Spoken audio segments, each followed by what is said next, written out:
تمام رشتوں میں سب سے کمزور رشتہ تمہارے جسم اور روح کا ہے۔ نہ جانے کس وقت اور کہاں ٹوٹ جائے۔ بدکار کی دوستی سے بچنا، کیونکہ وہ تمہیں معمولی سی چیز کے بدلے میں بیچ دے گا۔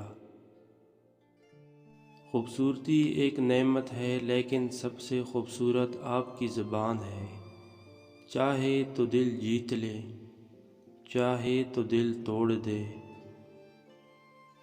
جو شخص اللہ تعالیٰ سے مدد چاہتا ہے، اللہ تعالیٰ اس کی مدد ضرور فرماتا ہے۔ جو شخص دنیا میں کم حصہ لیتا ہے، وہ اپنے لیے راحت کا سامان بڑھا لیتا ہے، اور جو دنیا کو زیادہ سمیٹتا ہے وہ اپنے لیے تباہ کن چیزوں کا اضافہ کر لیتا ہے۔ حضرت علی رضی اللہ تعالیٰ عنہ نے فرمایا، عورت کا جہاد شوہر کے ساتھ اچھی زندگی بسر کرنا ہے۔ جس سے زیادہ محبت ہو اس سے اتنی ہی نفرت بھی ہو سکتی ہے، کیونکہ خوبصورت شیشہ جب ٹوٹتا ہے تو خطرناک ہتھیار بن جاتا ہے۔ جس کو تم سے سچی محبت ہوگی وہ تم کو فضول اور ناجائز کاموں سے روکے گا۔ حضرت علی رضی اللہ تعالیٰ عنہ فرماتے ہیں، جب تم کسی کو اکیلا دیکھو تو سمجھ جاؤ کہ وہ ایک سچا انسان ہے، کیونکہ بھیڑ ہمیشہ منافق کے ساتھ ہوتی ہے۔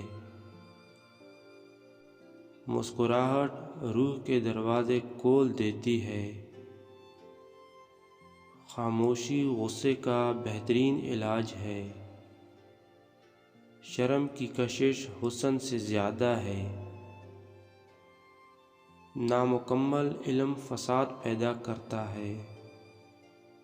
منافقت سے بہتر ہے کہ تم کافر مر جاؤ، کیونکہ جہنم میں کافر کا درجہ منافق سے بہتر ہے۔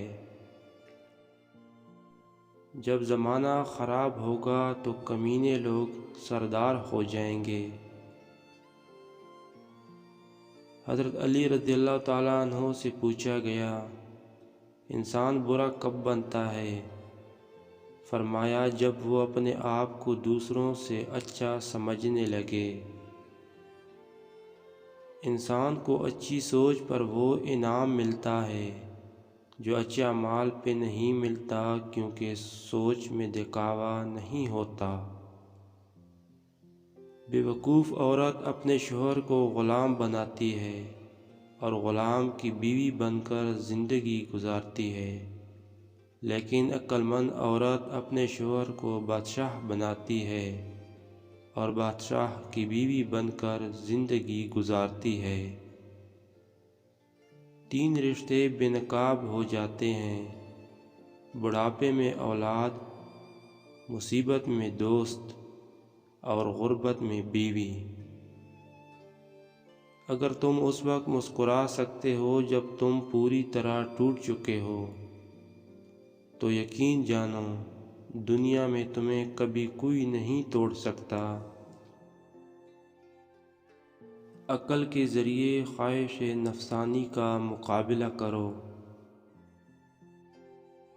جب تمہیں اپنے رب کا ذکر سننا اچھا لگے تو سمجھو تمہیں رب سے اور رب کو تم سے محبت ہو گئی ہے۔ اگر انسان کو تکبر کے بارے میں اللہ کی ناراضگی اور سزا کا علم ہو جائے تو بندہ صرف فقیروں اور غریبوں سے ملے اور مٹی پر بیٹھا کرے۔